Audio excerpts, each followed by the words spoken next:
সাংবাদিকদের ভোটাধিকার নেই কোনো সংস্থার আলাদা বিচারক। এবার সেরার জন্য দর্শকদের মুখোমুখি করা হলো খেলোয়াড়দের, আর সেখানে বছরের সেরা খেলোয়াড় হলেন ব্রাজিলিয়ান তারকা রাফিনহা। 433 এর সেই লড়াইয়ে রাফাকে ভোট দেন মোট 5 কোটি মানুষ। রাফিনহার দর্শক ভোটে বছরের সেরা হওয়া নিয়ে থাকছে প্রতিবেদন। ব্যালন ডিওর দেওয়া হয়নি তাকে, রাখা হয়েছে 5 নাম্বার পজিশনে। এরপর ফিফা বেস্টেও ছিল না তার নাম, রাখা হয়নি গত বছরের সেরা স্কোয়াডেও।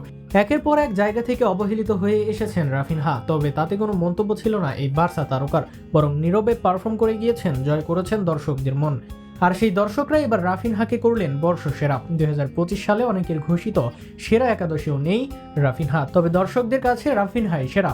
সেরার খেতাবটাই এবার সরাসরি পেলেন রাফা, দর্শক ভোটেই পেলেন এমন মর্যাদা। 433 কর্তৃক বছরের সেরা খেলোয়াড় নির্বাচিত করা হয়েছে তাকে, তবে পুরো প্রক্রিয়া ছেড়ে দেওয়া হয়েছিল দর্শকদের ওপর। দর্শকরা ভোট দিয়ে নির্ধারণ করছিল কে হবেন সেরা। মোট 32 জনকে নিয়ে শুরু হয় এই লড়াই, আর সেই লড়াইয়ে শুরু থেকে সবাইকে পেছনে ফেলে এসেছেন ব্রাজিলিয়ান এই উইঙ্গার।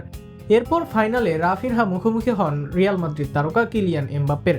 এই ফ্রেঞ্চ তারকা বছরে 50-এর অধিক গোল করেছেন, তাকে বলা হচ্ছে আগামী দিনে রিয়াল মাদ্রিদের রোনালদোর উত্তরসূরি। তবে তাকে টপকে এবার রোনালদোর উত্তরসূরি হলেন রাফিনহা। না, সেটা অবশ্য রিয়াল মাদ্রিদে নয়। 433 অ্যাওয়ার্ড গত বছর জয় করেন ক্রিস্টিয়ানো রোনালদো।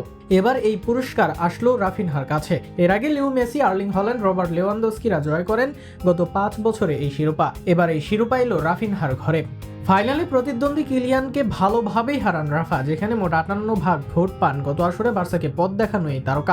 অপরদিকে এল ক্লাসিকোর পর এমবাপ্পে রাফিনহার কাছে হেরে গেল আরও এক প্রতিযোগিতায়। ব্যক্তিগত প্রতিযোগিতায় তার ঘরে আসে 42 ভোট, আর দর্শক সংখ্যায় রেকর্ড 5 কোটি ভোট আসে রাফিনহার পক্ষে।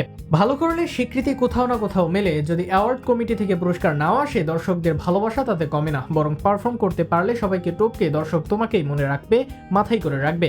রাফিনহার ঘটনায় যেন সেটাই নির্দেশ করে। বার্সার এই ব্রাজিলিয়ানকে অনেকেই সেরা মানেন, অনেকেই তার কাঁধে দেখেন আগামী দিনের বার্সার দায়িত্ব। আবার ক্লাবে ভালো করা এই তারকার জাতীয় দলেও পারফরমেন্সের দিকে মুখিয়ে থাকেন সবাই।